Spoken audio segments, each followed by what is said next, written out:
To get into the system, you will need one of these. And to get one of these, you need to find yourself one of these. Service Ontario. Gremlin's Guide to Canada.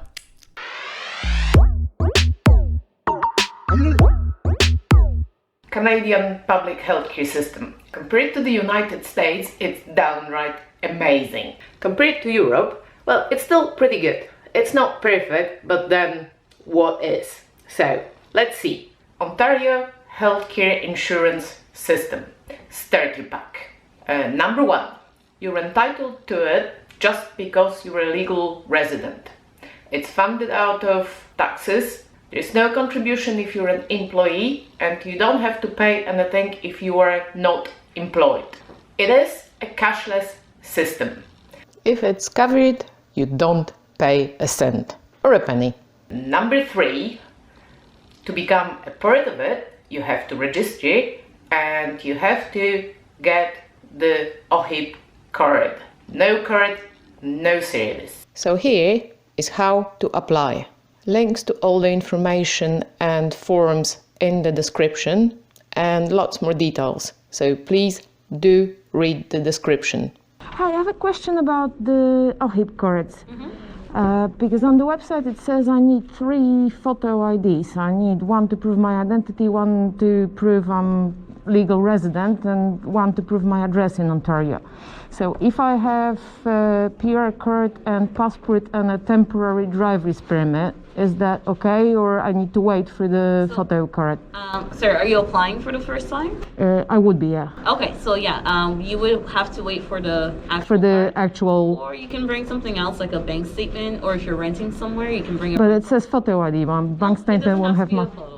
Okay, so but if I have temporary driver's permit, then that states my address in... Unfortunately... Oh, okay, that doesn't work. But bank statement would work. But bank statement, yeah, or if you have a rental or lease agreement, we can take that as well. Okay, yeah. And how does it work with families in that, say, I have a bank statement, but my husband doesn't because he doesn't yet have a bank account in Canada. If we're married, can he bring my bank statement, or he has to have his own set? He would have to bring his own, yeah. Okay, we'll figure something out then. Yes. Thank you very much. Expect about 2 months from this to this in your hand. Meanwhile, you're not covered. So even though technically there is no longer a waiting period of 3 months that there used to be, well, it will take you a while to get your proof of address, and then you need to wait for the card. You might still want a private insurance. Also, to keep your coverage, you have to spend 5 out of your first 6 months in Ontario, actually physically in Ontario, and then you have to spend in Ontario 5 months out of every 12 thereafter. Okay, so you have your card. What are you covered for? Visits to doctors, whether you're family doctor or walk-in clinic, a bit in a minute.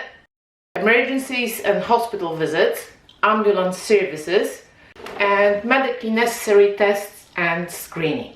So what is not covered? Well, anything not listed here, but the 4 main things are: dentistry, absolutely nothing. Not for children, not your annual checkup, nothing.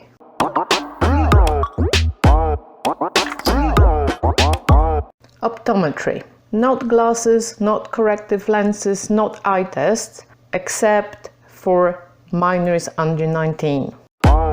Physiotherapy, not even if prescribed, unless it's after a hospital surgery. It is only covered for minors, and then you have to be careful because not all physiotherapists provide that service.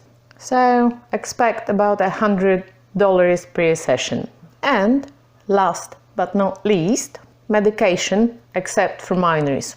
If you're an adult, you pay full price of any medication, including those prescribed by a doctor. Wow, that is a lot, isn't it? Well, are there any other catches? Oh, of course there are. You have to find your own family doctor, and that may not be a simple thing. So how do you find the doctor? Well, you can use the link to the doctor's database from the Ontario website, but that just tells you that the doctor exists. You have to phone up and make sure they accept new patients yourself. And this might be a great deal of calls to make. The number you are calling cannot receive incoming calls. This is a recording. Please note your call will be returned after 3 p.m. Thank you and have a great day. Hello, you've reached the main reception desk at Langs. Someone will get back to you as soon as possible. Or there is the Healthcare Connect service. You register and they phone you back with doctors accepting new patients in your area. I've heard many bad things about it, but it worked for me. Or option 3, just do a web search for doctors accepting new patients plus the name of your location and see what comes up. I got this one. Let's go investigate.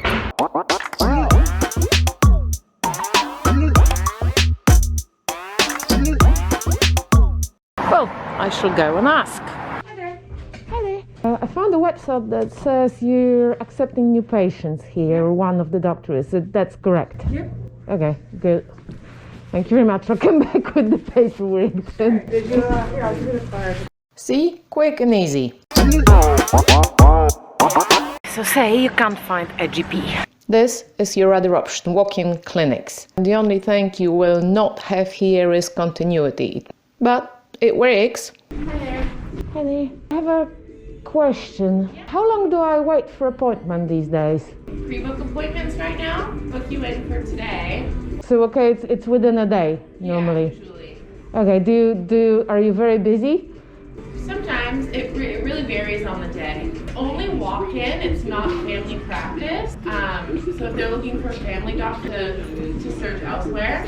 So, but in emergency, you're sort of same day, next day if they must. Yeah, Okay. exactly. Thank you very much.